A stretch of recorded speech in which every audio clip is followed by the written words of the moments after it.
simple steps to enjoy your English learning practice by finding flow. Hey, I'm Shalima and I want to ask you this. Have you set goals for your English learning practice and over time you have lost the motivation to meet those goals? And you know you should be practicing and you have that thought a lot, I really should sit down and practice. And then you don't because your practice has become stagnant. You have lost motivation, you are tired, you are bored, and you just don't know if it's worth it. You don't know if you are making progress. You still have that thing you want. You still have that desire to be confident English speaker or to speak with fluency and accuracy. But you are having a difficult time sitting down and doing the task that will help you get there. If that sounds familiar to you, and there are tasks that we need to do to make improvements, but that might be more of struggle if your English language practice is stagnant right now. So if you don't have the energy or motivation to sit down and practice so that you make the improvement you want. 4 simple steps to follow that you can find opportunity to enter a flow state. Finding flow leads to increased level of happiness. Before I get to the first of 4 steps, let me quickly introduce myself, guys. I am Shalima in front of you and going to tell you something new. Okay? That everything that I do is to design to help you get the confidence you want for your life and work in English. So while you are here, make sure to subscribe my channel and like the video on YouTube. Alright? Now, if you are ready to identify tasks that are going to help you find flow in your English learning practice and bring back the motivation you need, here are 4 simple steps to follow, guys. Step number 1, find your golden hour. A golden hour is also known as that magical period of time during the day when the light is soft and it's perfect for capturing a photo. For example, when the sun is rising at dawn, when it's setting at dusk, you also have a golden hour, a time period during the day at which you are most productive and you're most creative. And it's a time of day when it's easiest for you to focus. When you want to enter flow, it's important that you prioritize tasks during your golden hour. To find your particular golden hour, I want you to access your weekly routine and identify period of time during the week, okay, when you are most productive and when it's easiest for you to focus without any distraction. So once you know what that particular time of day is, I want you to set aside a portion of that golden hour for your English learning practice.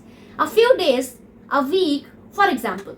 If you are an early bird, someone who is most productive in the early morning hours, set aside a portion of that time for your English learning. Or if you are a night owl, the opposite, someone who most productive, most creative in the evening or late hours, set aside a portion of your time for your English language learning. The second step that I'm going to share you guys, I want you to follow to find flow in your practice is to set the tone and get in the mood. There are 2 things you can do here. The first, eliminate distractions. Distractions gets in the way of flow. Whether it's noise, hunger, social media alerts or email pings. All of that can get in the way of finding flow. In an effort to remove those distractions, and it's important to find a peaceful, quiet place for you to study. And I also recommend removing clutter. Clutter is a word that refers to those heaps and piles of things that are disorganized, whether it's on the desk or the floor or anywhere around us. So to remove clutter, you can spend a little bit of tidying up before you sit down to practice. And if you have a lot of loose papers floating around, you can organize them into a pile and set it aside. And if you have pen and pencils and paper clips all over your desk, put some of them away in a drawer. Try to create a clean, organized, peaceful space, okay? This contributes to a distraction-free environment. And the second thing you can do to set the tone and get in the mood is have free flow ritual. This is a series of action that helps you to reduce mental clutter and remove any negative thoughts and distractions in your mind.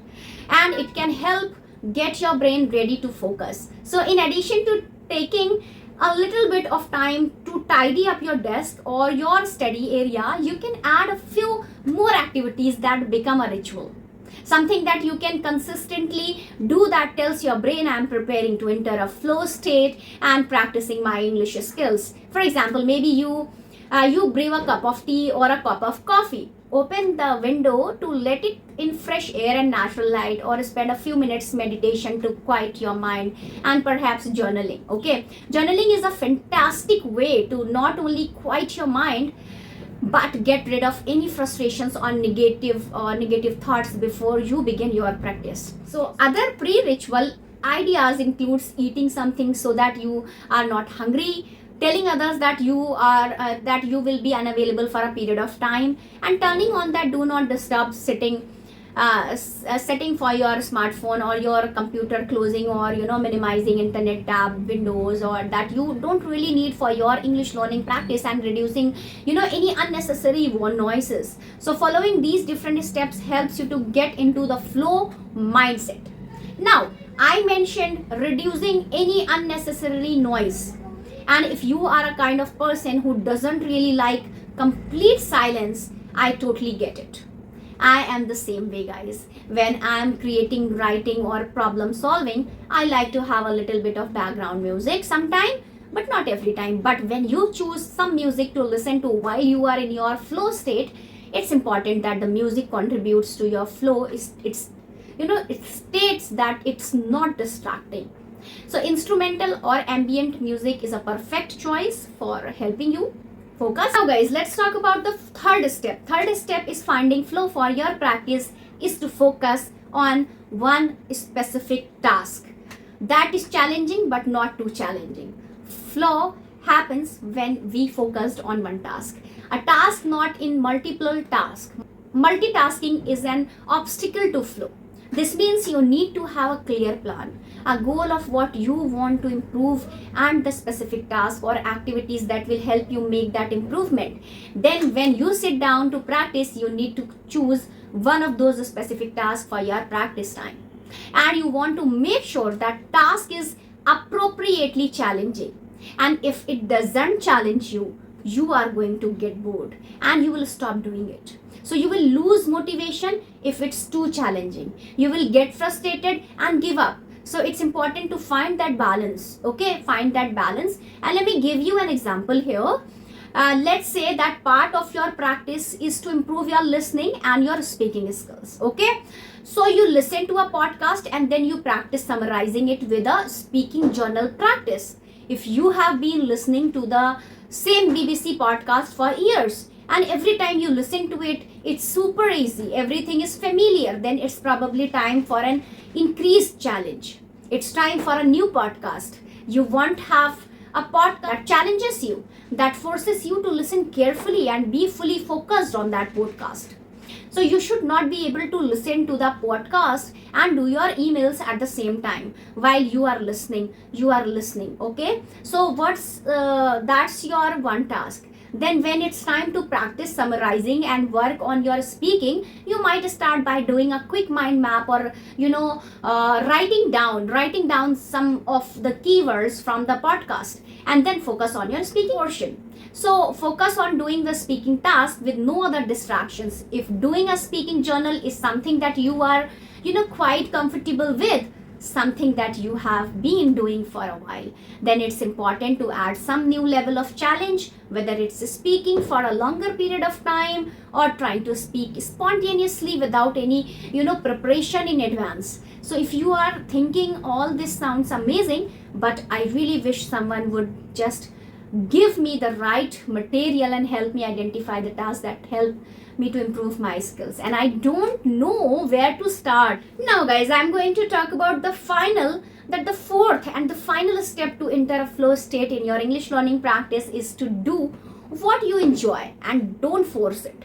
So we highlighted earlier that there are tasks or responsibilities in your jobs that you love to do. that you get absorbed or lost in, and there are responsibilities that you have to do even if you don't really enjoy them. The same might be true in your English learning practice, and there are things that you enjoy, things that are fun for you, and then there are study tasks that you need to do, but they really take effort. When you want to enter flow state, choose the activities you enjoy. The other ones you can save for another day for flow.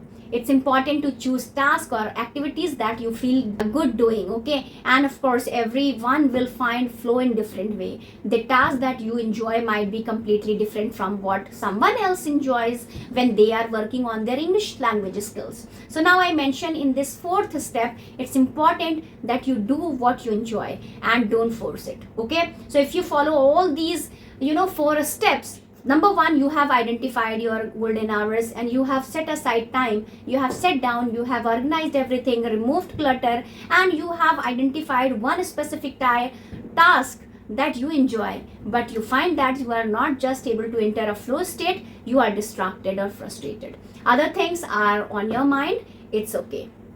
So guys, I'm again telling you, don't force it. It's not a failure. Some days are simply harder than others. So if you are struggling to get into a flow state, even after you follow all these steps, set it aside and you can do it another day. But before you totally give up, I recommend that you spend a few minutes journaling, writing things down, and get out of that negative frustration, the negative energy, any negative thoughts you might be having, distracting thoughts that you are having. Getting it on paper helps to release it and remove it. You might even find that after you spend a few minutes doing that, you are totally ready to enter a flow state or free, or perhaps you decide, so I'll do it again tomorrow, guys.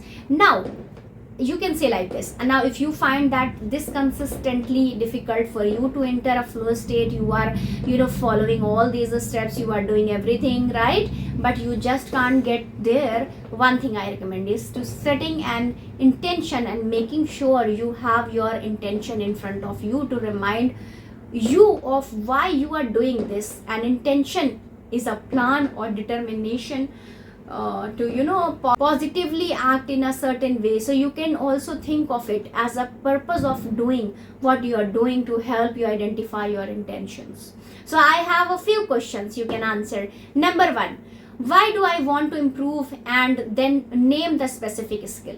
Why do I want to improve my English listening skills? Why do I want to improve my pace while speaking? The second question is, how will strengthening that particular skill improve my life?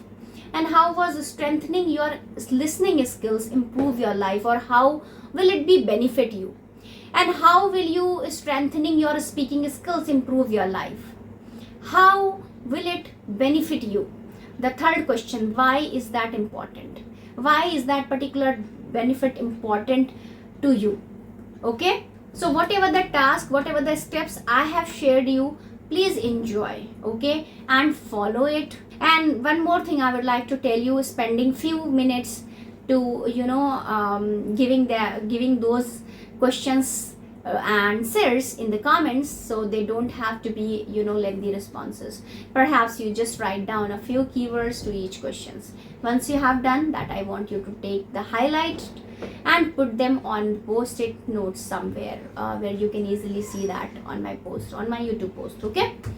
So guys, that's it for today's video, and I think you like the video. If you like, please give thumbs up and don't forget to subscribe my channel. So thanks for watching. This is Shalima signing off. Take care and speak English with confidence.